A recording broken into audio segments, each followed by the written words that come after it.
Traders, welcome back to the channel. Today we're talking about A to the M to the C, and I'm also going to be talking about another stock in this video that I will be playing, and I guarantee most of you guys are looking at this stock as well. So let's not waste any more time. Like, subscribe, do what you gotta do. Let's get to it. The one you got, 'cause you might get run over or you might get shot. Never start.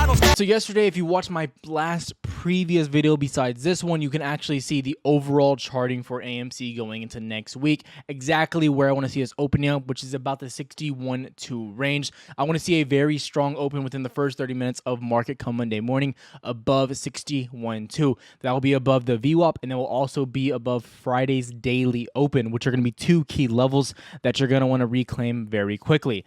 Also, the key focal point for AMC for this week is going to be how many of these options that expired, boom, right there, and how many of these actual options are going to be exercised. That will be meaning they will be bought back and really be pushing the volume back to the market. Over the last week and a half, you've seen a pretty terrible volume like that. And if you look, it's just been kind of stagnating, decreasing, and it's not something you really want to see. But all things considered, you're holding this price range at about $59 to $61.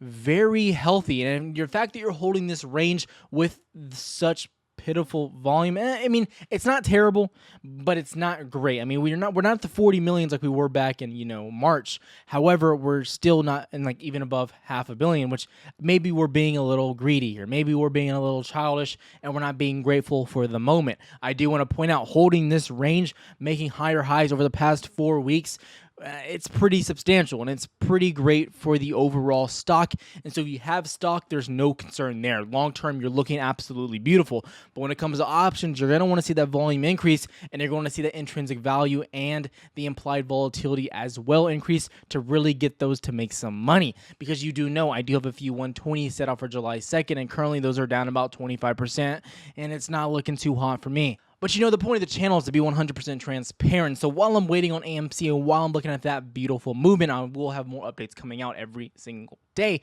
But I want to point out, when it comes to the market right now, there's a lot of hype about this stock, Torchlight. Now, I know a lot of you are probably like, Tyler, please don't say what you're about to say, and I'm going to say it. I think Torchlight will continue to run up going into Thursday. That's going to be the dividend day. Torchlight was going to be giving out a dividend.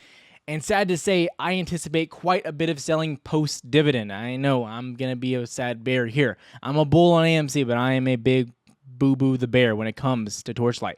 So going into Wednesday, this is my plan personally. End of day, middle day, Wednesday, I will start laddering most likely into puts and have some time on those just to, secure some safety for the boys. However, I think Thursday could get really nasty once that dividend is paid out, and maybe you don't start to see the repercussions until Friday, because that, in my opinion, will cause a pretty massive sell-off. However, if you're looking to get long-term into Torchlight or anything like that, I continue to say it. The safer bet is just to get Meta Materials. I said this in my previous video about 3 months ago, and from there you saw Torchlight take a massive dump. When I said Torchlight most likely will dump down into oblivion, it did. It dumped all the way back down to like $1.20. However, Meta Materials only dropped about 25% and now has tripled in value from those ranges. It's important to know Meta Materials is a very, very safe play instead of looking at Torchlight. So if you're looking at long term, in my opinion, you want to see something with growth, but you also want to see something that's essentially very safe to put your money in. So I want to point out that I do like Meta Materials. Torchlight, however, will be a big money bag for me personally, and I'm looking pretty excited to get that. I'll probably post the profits there.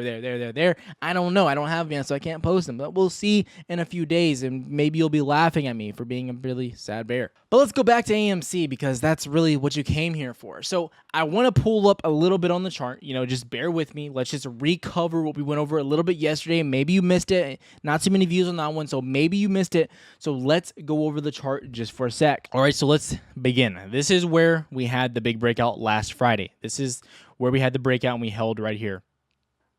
This was the most bullish thing that could have happened for AMC. You broke out, you rode the VWAP, yada, yada, yada. You came back below. We went over this. And then you started dumping back down, and we called out this $52 level that did hold, in fact, and extremely strong. And now you're riding this trend all the way up. As long as you're holding above this trend and you're holding above $52, I'm feeling very, very confident. The fact that you're holding above 57, 56.8 range as well. We saw that was a major resistance back here. We kept holding below. We would get shot up and then come right back down. Quick. Every single time within the next hour, we would come dumping back down, which is something you never want to see. You want to see hold a few minutes above that 15-minute candle on that resistance, and you're seeing that. You're seeing a strong bounce, and then you're also holding above that support line. These are all things you really want to see. But here is something that we need to point out. Like a little zoom in there. So as you see, I want to see an open and maybe a retest of that 61.3, 61.2, and then a bounce back up. So going into Monday morning, I'm going to make it abundantly clear. You have the VWAP and the daily open essentially in the same spot. It's about 61.2. It most likely comes down just a little bit. So I see like 61.2 to be safe is where you want to get to have some safety on that play. And if you can get above that range, in my opinion, you will easily see a push above 64, 65. Now, that's not to say if you don't get that push and you start moving sideways, I do think you probably get a retest of that 56 range, maybe even 52. So you want to hold this trend, but also get a pretty quick, strong move to the upside. That's just my personal opinion. And then as you come and look at the OBV, this has been kind of the bread and butter to see really how the stock's been moving. You can see that we're holding right below where we were before, right? So we're holding this local top here.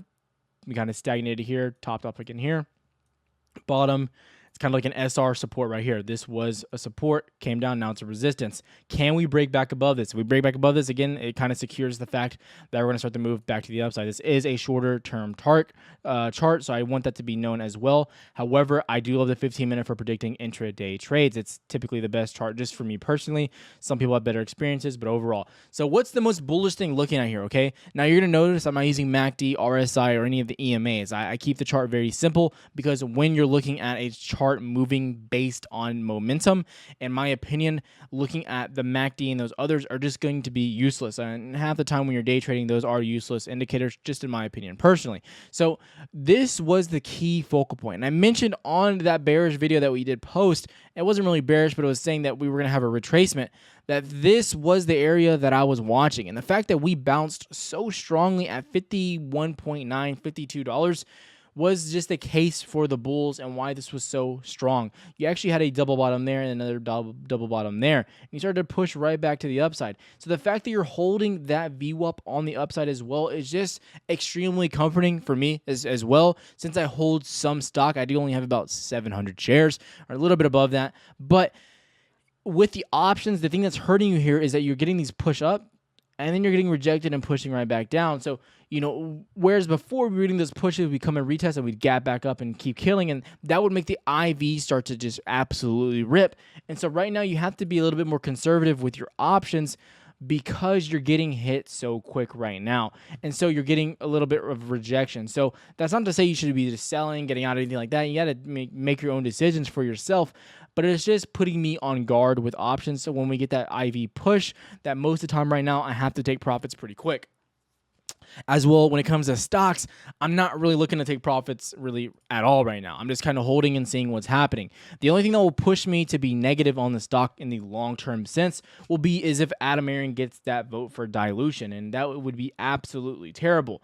And me personally, I'm voting a hard pass on that thing as well as everything else. They're not going to get one of my votes for anything until we get a push above 100. That's the least they could do after they diluted every single share that they could find. All right, so we're going to wrap it up. But as you heard in the end part of that video, that I did say that I am not voting yes to anything on that stupid shareholder vote. I'm voting no to everything. You cannot get one of my votes until we at least hit $100, probably even higher than that. The fact that they diluted every share that they could find in the woodworks, I mean, they were just pulling shares out of their butt, giving them to the company, and then selling them. That's ridiculous. I will not be voting yes to anything. And if you vote yes to dilution, I don't know where you're thinking. You have to be living in a different reality because I just don't see the positives. And if you come to the point and say, Kyler, we're going to go up because typically AMC moves up with dilution, then I guess you just don't come to grasp with the reality of what dilution does. I don't see us moving up whatsoever if they do it. But there's one thing to know. No big players are selling right now. BlackRock's not selling. Vanguard's not selling. Retail's not selling. Who else can sell? The only person that could really hurt us right now is some dilution. We're holding above $50. This is incredible. And we're looking to hold above $60 this week. Can we make it 5 weeks in a row? I'm pretty hopeful. I love what I see. Like, subscribe, do what you gotta do. Namaste. Is what I got.